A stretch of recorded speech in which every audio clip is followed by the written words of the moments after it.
Where are mortgage rates going? Let's find out.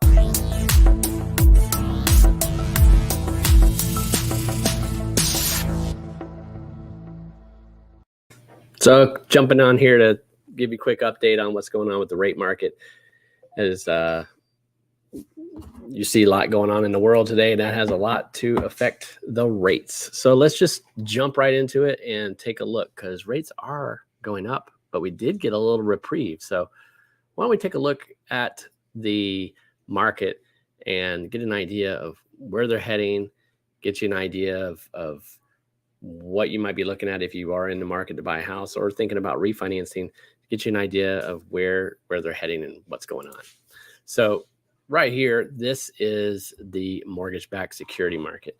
And as you can see here, when it's going down like this, that is increasing rates.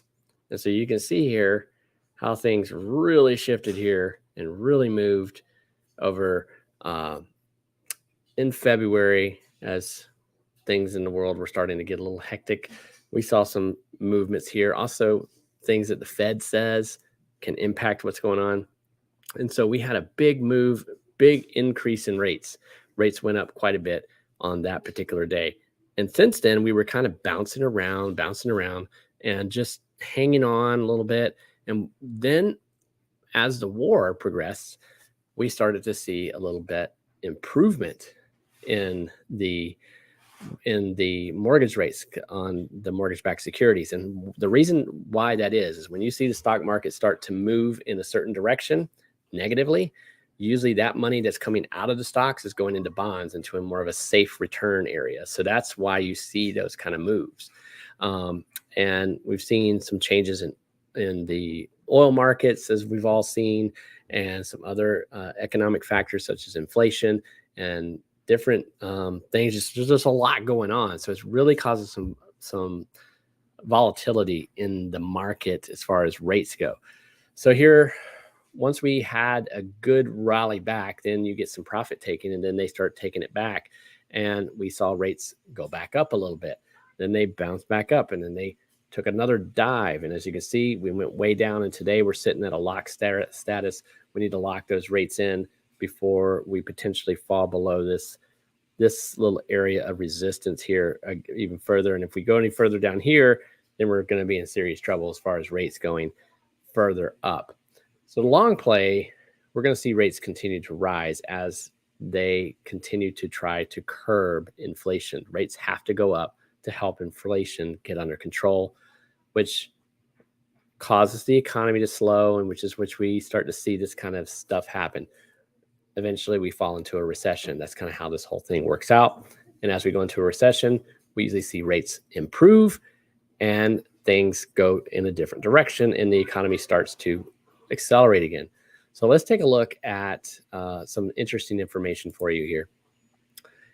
This is how housing has kind of stayed strong through different recessions. So let's just take a look at how this works out.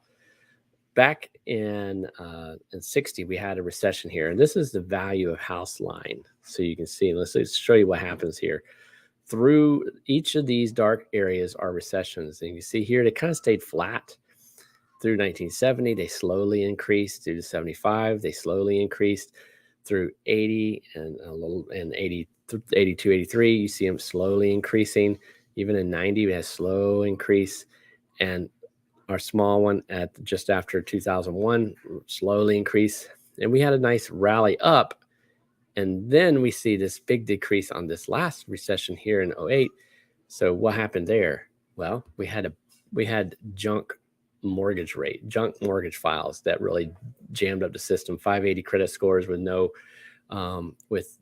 income validation and that kind of stuff being sold into the market. So that caused a financial collapse, because otherwise you see during these other recessionary times pricing going up. How's that happen? How's the house pricing going up? That's because rates went down. So when rates go down, pricing goes up. And as you can see, we've had rates go down and prices gone up.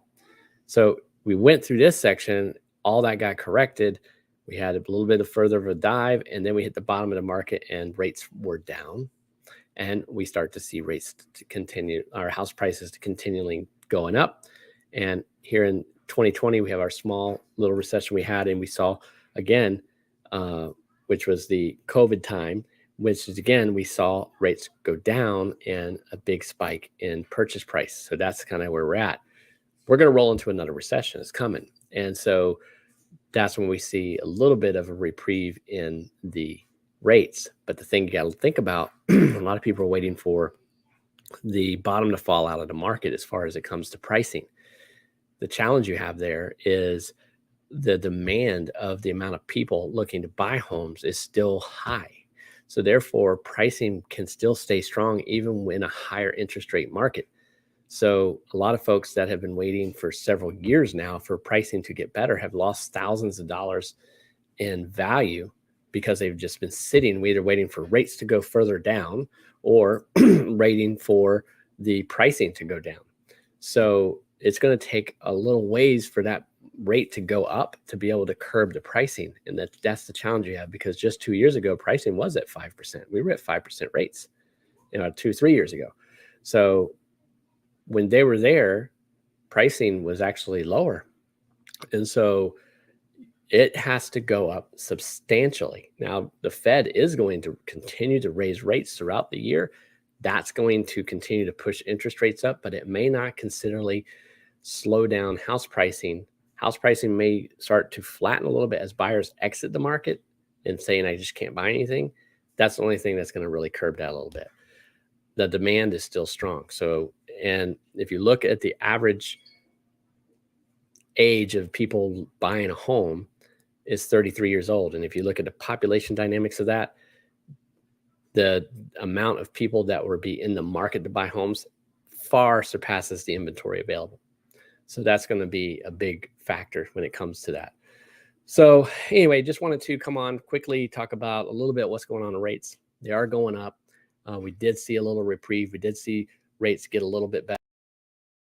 They are, they're going to continue to slowly rise. So as you're looking at either purchasing a house, doing a refinance, just be aware rates are on the increase. So listen to your loan officers when they say, we need to lock that in and get that locked in now.